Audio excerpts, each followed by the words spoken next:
For part 3 of the Garmin Forerunner 620 comprehensive review, I'm here to talk about the recovery, accelerometer, running dynamics, Wi-Fi and downloadable workouts, metrics, as well as other stuff. Stay tuned.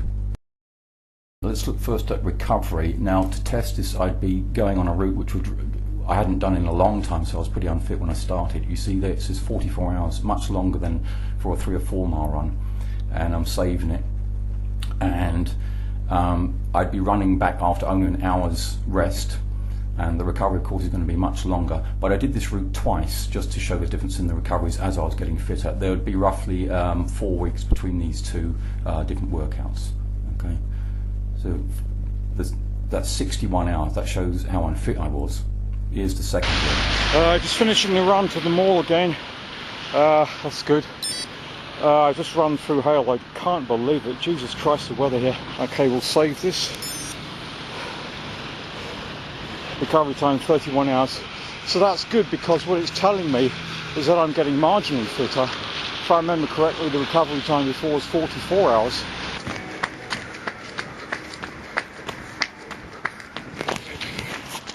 So here we can see finally that I've only had 1 hour's recovery, so now it's saying recovery's fair. But I'm still feeling okay, and let's see what the recovery is in roughly, I don't know, 35 minutes time. Good. Wow, that's really good.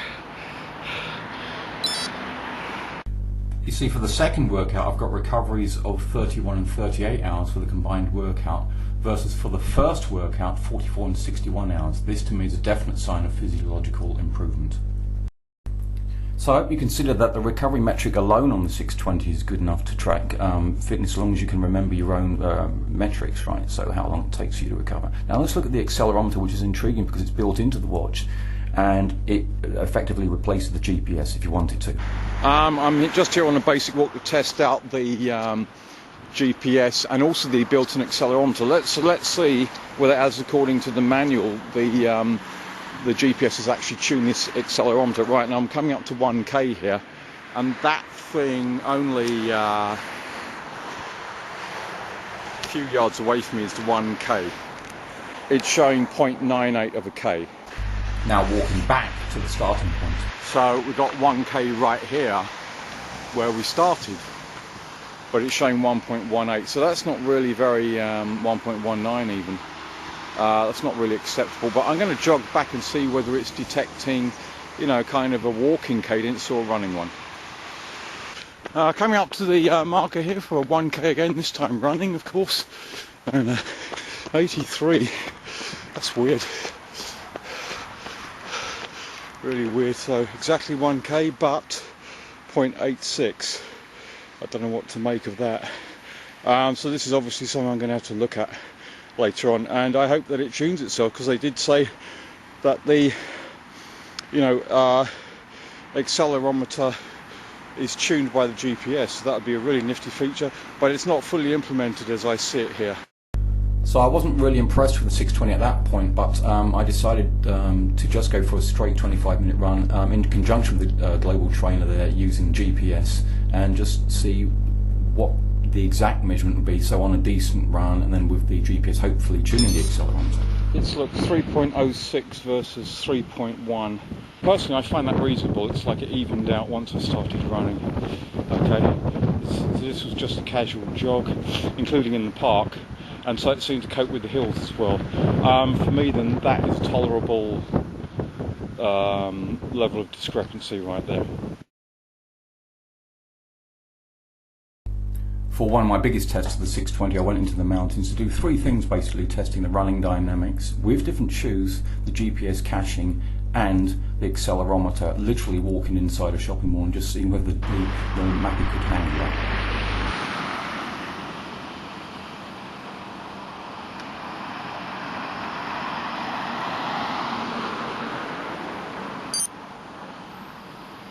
So that fixed there, well, 8 or 9 seconds, and that is when I've already gone more than a mile since my last GPS fix. That's how good this caching of the data is on this watch. Previously my Timex has taken as long as 10 minutes. Again, well done Garmin. Okay, this is where I'm testing one of the most sold parts of the 620, which is running dynamics. There you go, cadence there, ground contact time, vertical oscillation, with the ASICS Kayano and the ASICS DS Racer, radically different shoes. Remember at the base of the mountains, in real time. Taking a bit longer because we are surrounded by various walls and stuff, but okay, that's it. Wow, fantastic. I've never taken a GPS at this point before because I've never needed to.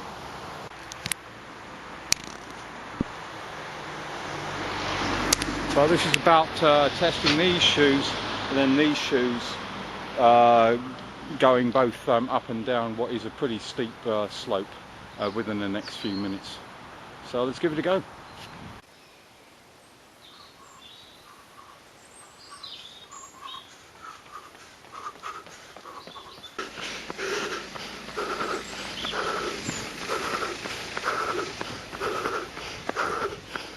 At this point I'm trying pretty hard, and the still here will kind of emphasises so a lot of cadence there. Ground contact time and vertical oscillation both relatively low.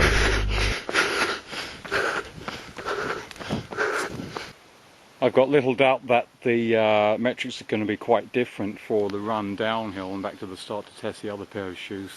So let's take a look.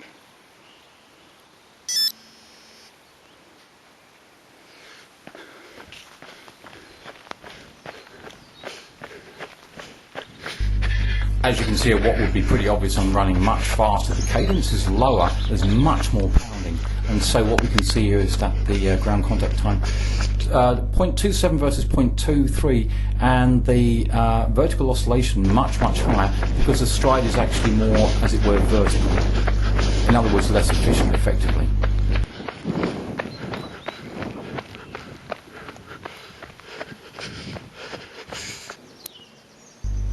I'm now getting ready for the uphill bit with the ASICS DS Racer, which is absolutely the lightest shoe I've ever worn, and I bought it just for this review. Pretty garish colour as well, bright yellow. I'm really struggling here, really trying. Nice big stripes as well. Let's take a look at the metrics. Now here's the interesting thing. For the forefoot running, so I'm running on my forefoot, that's the way I run uphill. The metrics are very similar to the Kayano, which is like 50% heavier. Okay, you know, and there's nothing has changed. And this was a big effort. So in other words, the running dynamics are precisely nothing to do with actual effort.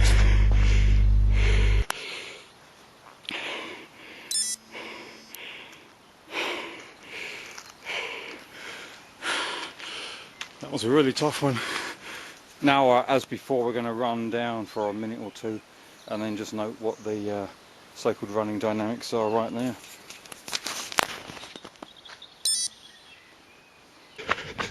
Certainly feels fast in these shoes. Wow, they are just so light though. The shoe just feels so much faster than the ASICS Kayano. This turned out to be the case when I freeze framed the metrics there for the running dynamics. So we've got 197 versus 162 for the cadence. For the ground contact time, 0.213 versus 0.27. Then the vertical oscillation is 7.4 centimeters versus 10.1 for the Kayano. So it's definitively more efficient. I'm just spending much more time moving forward and less time pounding. That's enough for now, I think.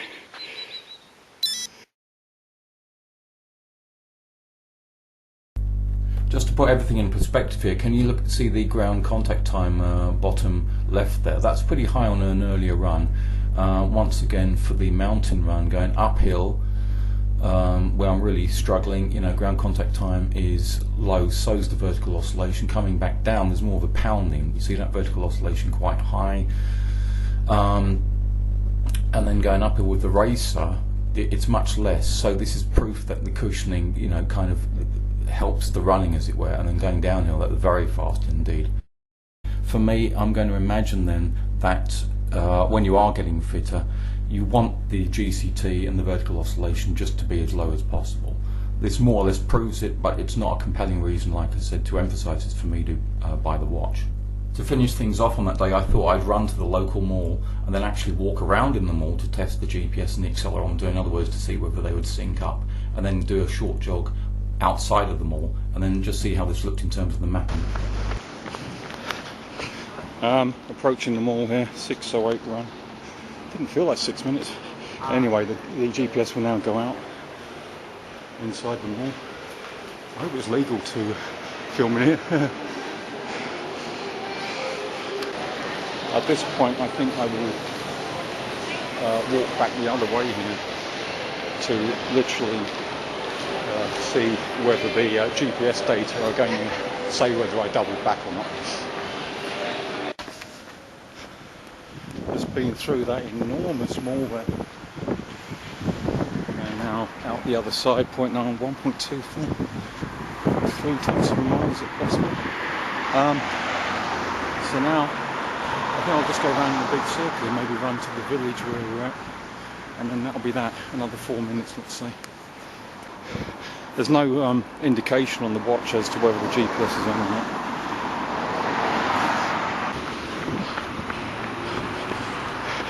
Well, I'm hoping that the GPS took over exactly when it was supposed to, because I didn't see any notifications.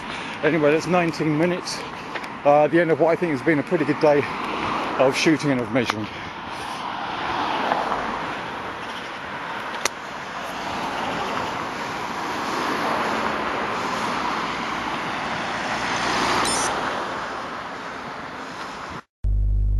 If we see here, and this is from an actual screen recording of the walk and the run inside the mall and then back out again. I'm playing the route, as you can see there, and I'm going to be entering the mall quite soon.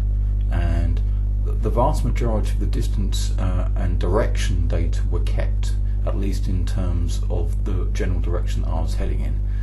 The pace stabilised at something like 13.5 minutes a mile, which is too fast, way too fast. I normally walk at 16 or 17 minutes a mile.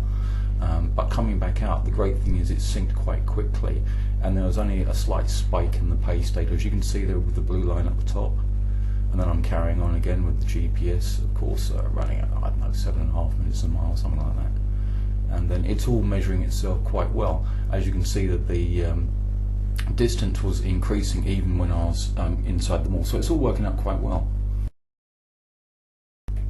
Two metrics which are well worth talking about are the virtual racer and training effect, which I know very, very well. Virtual racer available on the 610 and 910 XT, but not as of the 620, even though it costs more. Please correct this, Garmin.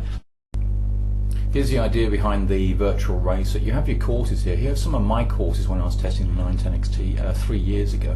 So you saw them, then you name them, and the idea then is that you simply race against them, but you can race against downloaded courses from Garmin Connect. These can be anything. So here's me racing against someone in New York City. Exactly at the top of Three Up Mountain. Unbelievable.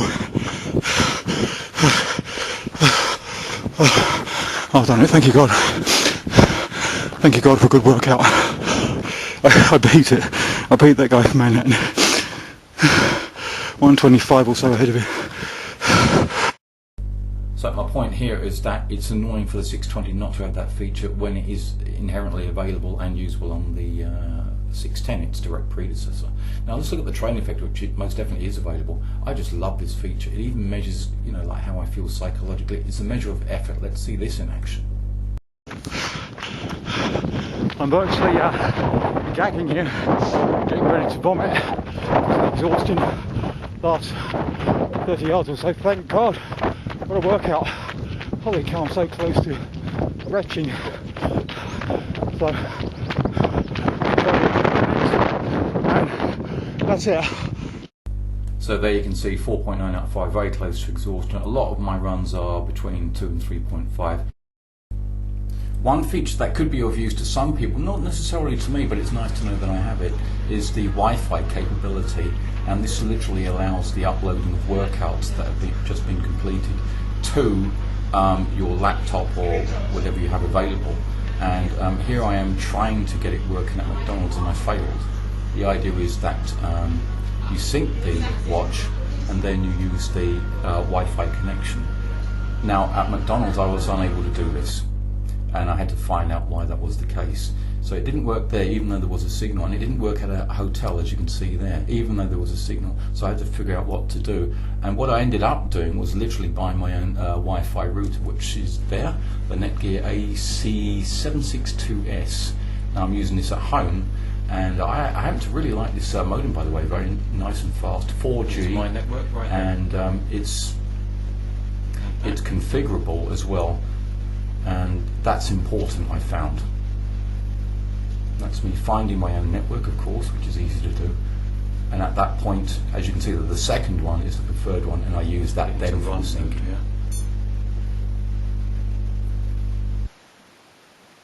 And then press the button.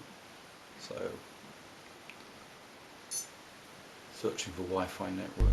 I'm transferring 25 workouts here direct to Garmin Connect via Wi-Fi. Transferring. There you go. I haven't seen that before. So it's taken a few seconds. And this whole process takes roughly like 1,020 seconds.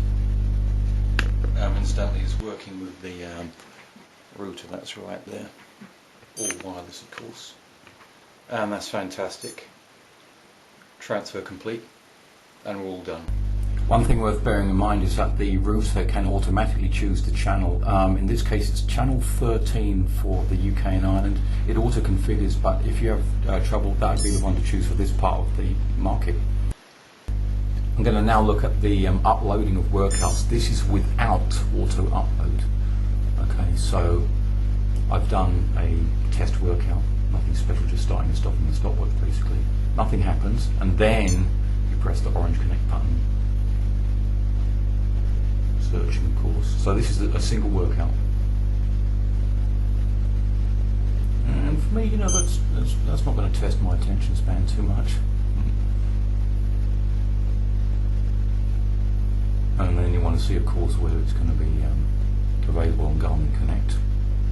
So it's a simple matter then of refreshing the page.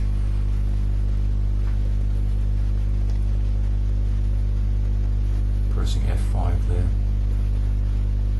Online, of course, and so 51-second workout is auto upload. So once you have that on, then you can do things automatically. Yeah, another test workout.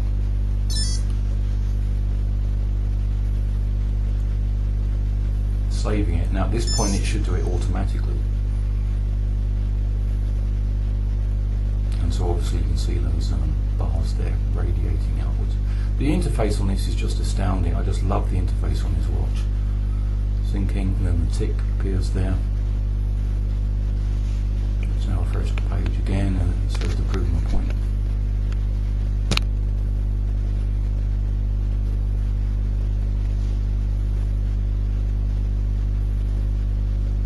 So what was Sunday becomes Monday.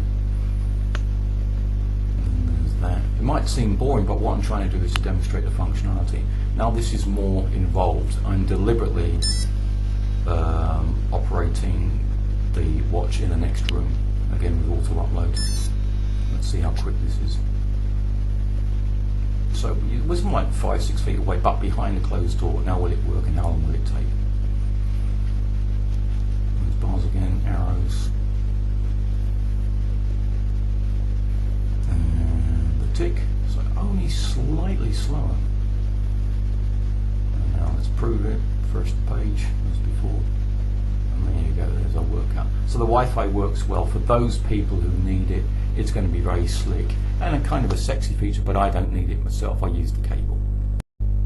Let's now turn to a feature which is definitely of a lot of use to people who would be reading this review, which is you know, how you perform a workout and then how you upload those self-same workouts as well as downloading them. Now this is how you create an intervals workout on the Garmin 620. So you've got intervals and rest and the warm-up and the cool-down, and it's time and distance, and that's it. Alright, and you know, it's all done to be kind of slick. It's as though they're obeying the demographic here.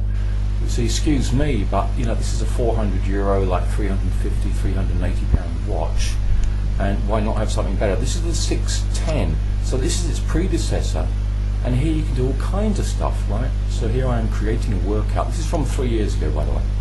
So you've got targets and duration, you've got steps, you can insert and delete steps. You can even copy them, by the way. Right, look, your target would be cadence, pace, heart rate. This can all be done automatically and on the watch. Right, I missed this on the 620. Can you please include this, Garmin? Thank you. Along with the virtual racer, by the way. In any case, here's how workouts are created with Garmin Connect for a number of other devices, but here for the Garmin Forerunner 620. See, warm up, interval, recovery, rest, cool down, duration and target. Remember, these listed on the 610 itself, but here ready to be specified on the site and then sent to the watch. So are you going to be comfortable with that? For me, I prefer the flexibility. I want to either be able to do that on the watch or, you know, put it here, but you know, why have to do it on the computer? Repetitions here for all the intervals that you're creating. Here's a very, very easy workout. Can you see how blindly obvious it is? Add to calendar. So it's going to be listed then to the calendar that's then going to be sent to the device.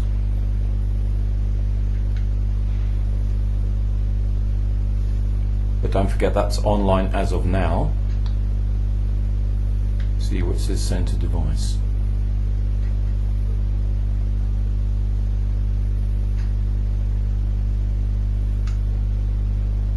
There it is listed, new run 2. But in a few seconds we're going to send that, and it is me pointing it out, to the device. Alright.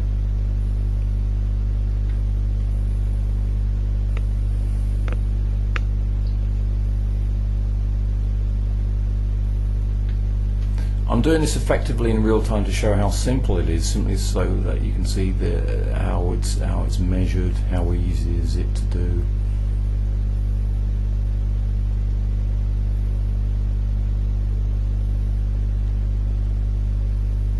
New run 2, that's what we got. And this is very easy to do. Nothing difficult there at all, actually. This is something that's much more complicated. This is a complete 5K program as stored on Garmin Connect. Once again, you get this for free. So this is compiled by a professional coach. This is something you don't get on Training Peaks, by the way. You have to pay extra for that. And that's the complete list of workouts. There are a lot of them, I believe 38.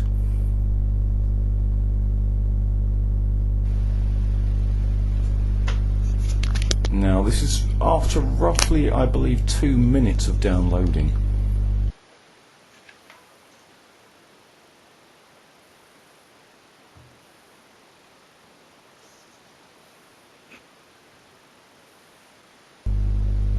It saved all the workouts. Remember, it has to save them according to what's on the watch there. As far as I'm concerned, the watch doesn't give you enough feedback as to what it's actually doing, but in any case, it's all about slickness, you see, with this device. Tomorrow. Remember, that's the one that I downloaded. But going further, that's the first of the 5K workouts. And the second one, the first workout from the 5K program that I downloaded. See? All listed, all in plain English. Very, very nice. So that's how it appears when you download a workout, and then it tells you on the calendar, as it were, and then also with what's on the program. Alright, now the equivalent, as I mentioned in part 2, by the way, can also be approximated in Training Center, but Training Center is legacy software. The idea is that you download this from Garmin Connect and you basically have to Google it. That's what I'm saying, you know, because they don't want you to do it anymore.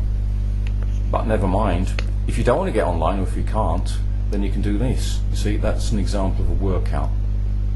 And they have pre-built workouts as well, and you can customize them. So the intervals and durations, all this kind of stuff, can be very, very similar. Alright, can you see what's going on there? Heart rate, target, speed. Alright, and you will then get the same alerts and the same feedback as before. But with Garmin Connect, you see, they can customize anything. They can just add to it with their own software, and you know, they don't need to add to training center as of here. But if you do really need this software, then you can do this. Let's now look how the watch behaves when I'm doing 2 workouts created on the watch in terms of very simple metrics. This time around I'm doing 2 workouts, one of which is going to be in the city centre. Got a GPS fix very quickly there, like less than 10 seconds. Phenomenal. This is what happens with GPS caching. So if we look here at what I'm doing, my workouts, the one that I'm going to do right now is simply a walk. I know it sounds primitive, but then this is just to demonstrate the alerts and the screenshots. Start the timer to begin workout, and away we go. There we go. As you can see there, it's the pace per mile and the timing. Coming up here, the fast pace alert. Pace, see 15:27. Slow down a bit. We'll see whether the alerts are different. So around the corner here. So the alerts are different, and now there's the slow pace alert. In desired zone. Now I'm going to slow down a bit.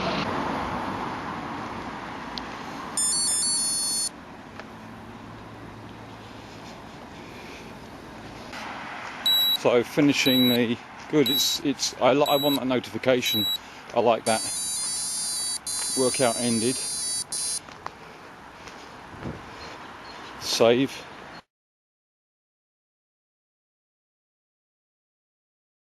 Here's the intervals part of the workout section. It says do workouts. As you can see, they're very, very plain and simple. 3 times 0.3 of a mile with 1 minute rest, and that's ready to do. Okay, easy peasy. Magnificent interface on this watch, completely unambiguous. Okay, so this is what you're faced with that very simple workout before you've pressed any buttons. Lap distance, warm up until lap press. So let's start this right now. Warm up until lap press. Good. Just on a very, very short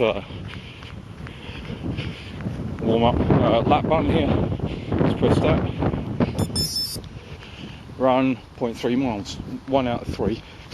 Okay. Easy enough. Nice clear display as well, as always. So I turn the alerts off as well, so it's just whatever the workout is going to tell me. No pace alerts. There you go. It counts down, as you can see. There you go, countdown. That's good. 0. Now what happens? Rest 1 minute. Fine, great stuff.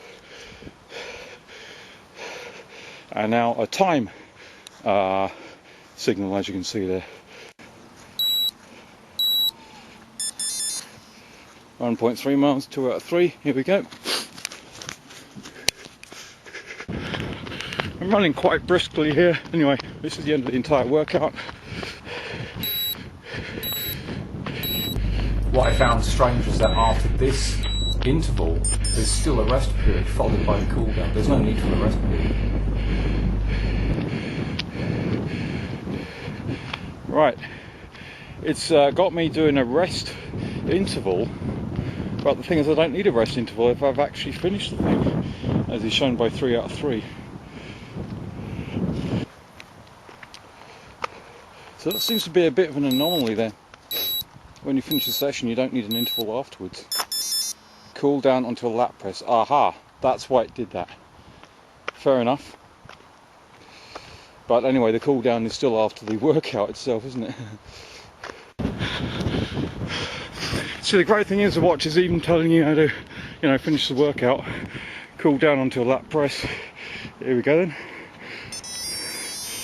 Workout ended. Nice little tune there. Save.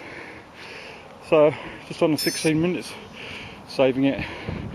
Recovery time 13 hours, because I did that just a few minutes after the first walk come run. And there it is, stored. Average pace, of course, there, 9:46 a mile. Done. Looking at the history then,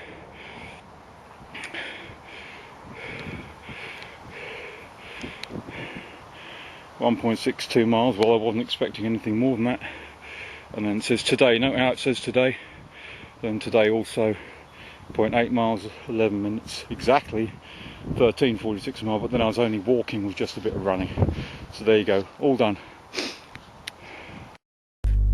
That's it for part 3, people. Thank you so much for watching. Coming up in part 4, we're going to dwell on a couple of the state-of-the-art features of the 620 involving live tracking, which literally allows you to be viewed when you're running along with heart rate, cadence and elevation, what have you. And lastly, the 2.9 software update, the latest one from Garmin as of summer 2014, which gives you like the race run profiles and lap metrics.